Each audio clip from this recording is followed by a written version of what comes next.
អស់ហើយ1 2 3អូខេខ្ញុំចាប់បានរូបនេះឈ្មោះពុទ្ធាស័កបាទពុទ្ធាស័កនឹងអធិស្ឋានបងប្អូនអើយដោយសារខ្ញុំអត់ពេលក៏ដូចជាការ review ថ្ងៃនេះគឺខ្ញុំ review direct នៅខេត្តកែបតែម្ដងអញ្ចឹងអូខេអញ្ចឹងជាទូទៅខ្ញុំនឹងសរសេរថាតាន់សម្រាប់ថ្ងៃនេះហើយថ្ងៃនេះគឺអត់បានប្រើម៉ៃជាស្រ័យផងវា direct យកតែម្ដងអូខេជាធម្មតាខ្ញុំនឹងផ្ដល់នៅចំណុចល្អគាត់ហើយនឹងចំណុចដែលគួរកែប្រែអញ្ចឹងអូខេអញ្ចឹងមើលដល់គ្នាអញ្ចឹងក្នុងនេះគឺអ្វីដែលចំណុចល្អរបស់គាត់គឺតាក់ទងទៅនឹងអឺបាទពលឺគាត់ធ្វើបានល្អគឺយើងមើលឃើញកន្លែងដើមឈើនេះគឺមានshadow ប៉ុន្តែ shadow គាត់អាចមើលឃើញ detail ទៅលើនេះណាទៅលើដើមឈើបានបាទហើយសម្រាប់ពលឺថ្ងៃដែលជះមកហ្នឹងគឺដែលណាជះមកលើភ្នំដែលធ្វើឲ្យវាមានពលឺមួយដែលជះមកវាមានសម្ោលផងវាមានពលឺសតុននៅលើភ្នំនោះផងបាទពលឺគាត់គឺធ្វើបានល្អអញ្ចឹងនេះគឺទី1ទី2ល្អទី2គឺតទៅនឹង frame បាទខ្ញុំគិតថាគាត់ប្រហែលជានេះណាបាទកន្លែងនេះគាត់ដាក់ frame បន្ថែមអញ្ចឹងខ្ញុំមើលទៅអ្វីដែលគាត់ទុកហ្នឹងគឺពីនេះបាទបូកចុះនេះគឺទឹករួមណាហើយ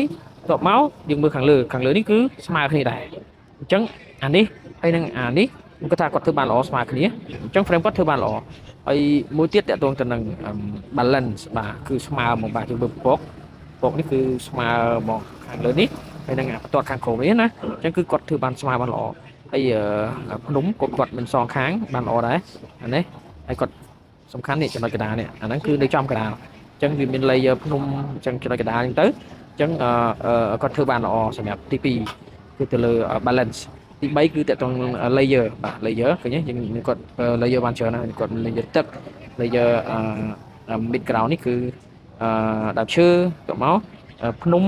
ហ្នឹងមិនបានស្ទប់ទេមិន1 2 3ទៅមក background គឺប្រពកអញ្ចឹងគាត់ធ្វើបានល្អបាទចំណុចទី2តកតងទៅនឹងយោបល់គឺខ្ញុំអត់មានយោបល់អីច្រើនទេគឺគាត់ធ្វើបានល្អហើយ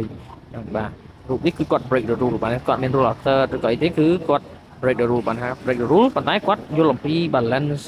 layer បាទស្ទាប់ហ្នឹងបាទបានល្អអញ្ចឹងគឺខ្ញុំអត់មានអីច្រើនទេគ្រាន់តែបើសិនយល់ល្អពេលយើងផុសអីចឹងទៅនេះbanner Chrome ហ្នឹងណា banner Chrome គួរតែ remove ចេញតែម្ដងបាទដោយសារយើងមើលមួយផ្លែតវាអត់ balance ទេបាទ balance នេះតែបើខ្ញុំពិភាក្សាខ្ញុំដឹងថាបងអូនដាក់frame ដាក់banner ហ្នឹងនៅលើទឹកអញ្ចឹងទឹកហ្នឹងគឺកម្រាស់ទឹកហើយនឹងកម្រាស់ពពកនេះគឺវាស្មើគ្នាតាមពិតទៅណាតែបើយើងមើលអញ្ចេះវាធ្វើឲ្យlayer banner ហ្នឹងវារំខានភ្នែកយើងអញ្ចឹងអាច remove ទៅបាទអញ្ចឹងអូខេខ្ញុំមានប៉ុណ្ណឹងសូមបងប្អូនទទួលយកបានបាទ